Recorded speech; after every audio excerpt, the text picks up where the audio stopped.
आज की वीडियो में कोऑर्डिनेट ज्योमेट्री के बारे में बात करेंगे।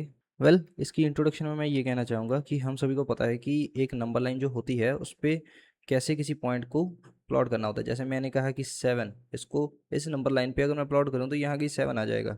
ऐसे ही अगर -4 को मैं यहाँ प्लॉट करूँ तो यहाँ -4 आ जाएगा।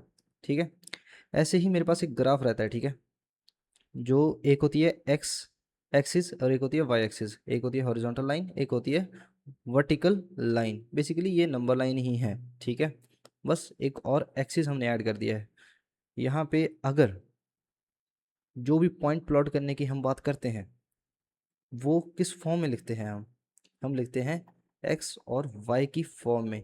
मीन्स एक्स मतलब एक्स एक्सिस और वाई मतलब वाई एक्सिस। ठीक है, अगर मैं कोई पॉइंट प्लॉट कर रहा हूँ जैसे कि 2,5, तो पहले मैं एक्स की ओर जाऊँगा, एक्स 2 की ओर जाऊँगा और फिर वाई 5 की ओर जाऊँगा। तो यहाँ मेरे पास 2,5 पॉइंट आ जाएगा। ऐसे ही -2, -5 अगर -5 में देखूँ तो एक्स क्या है -2, एक्स क्या है -2, मतलब यहाँ कहीं है, एक्स यहाँ कहीं है और -2 कहाँ पे है, -2 मैं एज्यूम कर रहा हूँ कि यहाँ पे है। ओके, और 5 यहाँ पे है, तो ये पॉइंट यहाँ आ जाएगा -2,5। ठीक है, ऐसे ही बाकी पॉइंट्स भी हम प्लॉट कर रहे हैं। और याद रहे, जो इस फॉर्म में लिखा रहता है एक्स कोमा वाई की फॉर्म में ये चीज़ लिखी रहती है, तो पहले हमारे पास एक्स रहता है और बाद में हमारे पास वाई रहता है। ठीक है, जैसे कि और भी जैसे पॉइंट्स हैं, जैसे कि 7,-8, 9,-7, 7,-8 को प्लॉट कैसे करेंगे, मतलब पहले एक्स एक्स की ओर देखेंगे, 7 कहाँ पे आ रहा है, एक्स एक्स की ओर 7 यहाँ पे आ रहा है। ठीक है, यहाँ पे आ रहा है 7, और उसके बाद फिर -8 देखेंगे, -8 यानी वाई एक्सिस में -8 कहाँ पे आ रहा है। ठीक है, यहाँ पे। तो इन दोनों पॉइंट जहाँ पे इंटरसेक्ट करेंगे वो हमारे पास कोऑर्डिनेट एक्सिस हो जाए, कोऑर्डिनेट पॉइंट हो जाएगा। ठीक है, ऐसे ही जैसे कि एक्स डैश और एक्स, ये जो लाइन है इसको हम एक्स एक्सिस बोलते हैं। ठीक है, और ऐसे ही वाई डैश वाई, जो ये लाइन है इसको हम बोलते हैं वाई एक्सिस। इन सभी को मिला के हम बोलेंगे कोऑर्डिनेट एक्सिस। और ये सभी जो पॉइंट्स रहते हैं, जैसे कि ये सभी जितने भी ये पॉइंट्स हैं, इन सभी पॉइंट्स को मैं बोलूँगा कोऑर्डिनेट पॉइंट्स, कोऑर्डिनेट पॉइंट्स। ठीक है, यहाँ तक क्लियर है? तो ठीक है, आगे चलते हैं। ऐसे ही जो 0,0 रहते हैं उसको मैं बोलता हूँ ऑरिजन। 0,0 को हम बोलेंगे ऑरिजन, और एक्स एक्सिस को बोलेंगे एब्सिस का, एंड वाई एक्सिस को बोलेंगे ऑर्डिनेट। ठीक है, इसके बेसिकली मैं एग्जांपल दे देता हूँ।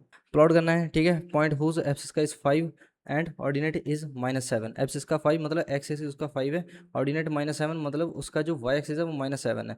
तो पॉइंट आ जाएगा हमारे पास एक्स और y की फॉर्म में हम लिखेंगे, पहले x लिखेंगे बाद में y लिखेंगे। x मेरे पास 5 आ रहा है और -5 आ रहा है, और y आ रहा है मेरे पास, जो ऑर्डिनेट है वो -7 आ रहा है। ठीक है, तो 5 एंड -7 हो गया। ऐसे ही अगर मैं कहूँ कि एब्सिस का इसका -6 है और ऑर्डिनेट इसका 2 है, तो मेरे पास पॉइंट आ जाएगा -6,2। ऐसे ही अगर मैं बोलूँ कि एब्सिस का इसका -3 है और ऑर्डिनेट इसका -9 है, तो मेरे पास आ जाएगा -3,-9। ठीक है, ये सभी एग्जाम्पल हो गई। इसको हम एक्स वाई प्लेन भी बोलते हैं। ठीक है, इसको क्या बोलते हैं, एक्स वाई प्लेन, और इसको हम 2D कार्टेशियन प्लेन भी बोलते हैं। ठीक है, इसको भी एक चीज़ नोट कर लेना आप। जो हमारे पास कोऑर्डिनेट्स रहते हैं वो हमारे पास 4 रहते हैं, यानी कि जो एक्स एक्सिस और वाई एक्सिस जो प्लेन को वो 4 पार्ट्स में डिवाइड करती है, कोऑर्डिनेट 1, कोऑर्डिनेट 2, कोऑर्डिनेट 3 और कोऑर्डिनेट 4। जो फर्स्ट कोऑर्डिनेट रहता है उसमें जो एक्स पॉजिटिव रहता है और वाई भी उसमें पॉजिटिव रहता है, तो इसका जो साइन आ जाएगा हमारे पास वो आ जाएगा प्लस प्लस। ऐसे ही सेकंड क्वाड्रेंट में जो एक्स रहता है नेगेटिव रहता है और जो वाई रहता है वो पॉजिटिव रहता है, तो इसका जो हमारे पास साइन आ जाएगा वो आ जाएगा माइनस प्लस। जो थर्ड क्वाड्रेंट में जो एक्स रहता है वो नेगेटिव रहता है और वाई रहता है वो भी नेगेटिव रहता है, तो इसका जो साइन आ जाएगा मेरे पास माइनस माइनस। ऐसे ही जो फोर्थ क्वाड्रेंट में जो एक्स रहता है वो पॉजिटिव रहता है और वाई रहता है वो नेगेटिव रहता है, तो हमारे पास आ जाता है प्लस और माइनस। ये क्वेश्चन है which of the quadrant are they belong. ठीक है, ये सभी मैंने पॉइंट्स लिखे हैं, तुम्हें देखना है कि ये सभी कौन से क्वाड्रेंट में बिलोंग करेंगे। 7,-6, 7 पॉजिटिव में है और 6 नेगेटिव में है, तो x क्या है हमारे पास 7 है, तो 7 पॉजिटिव है तो 7 पॉजिटिव रहेगा, और y नेगेटिव है मतलब ये x पॉजिटिव है और y नेगेटिव है, तो हमारे पास जो ये पॉइंट आ जाएगा ये फोर्थ क्वाड्रेंट में आ जाएगा। ऐसे ही x नेगेटिव में है और y पॉजिटिव में है, x क्या है नेगेटिव में और y पॉजिटिव में, तो ये हमारे पास सेकंड क्वाड्रेंट आ जाएगा।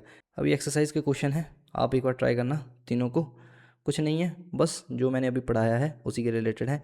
ये सभी पॉइंट आपको प्लॉट करने हैं ग्राफ में, और उसके बाद find you have to find the point जो कि तुम्हारा कोऑर्डिनेट पॉइंट होगा, जिसका एब्सिस का एंड ऑर्डिनेट 3 और -4 है।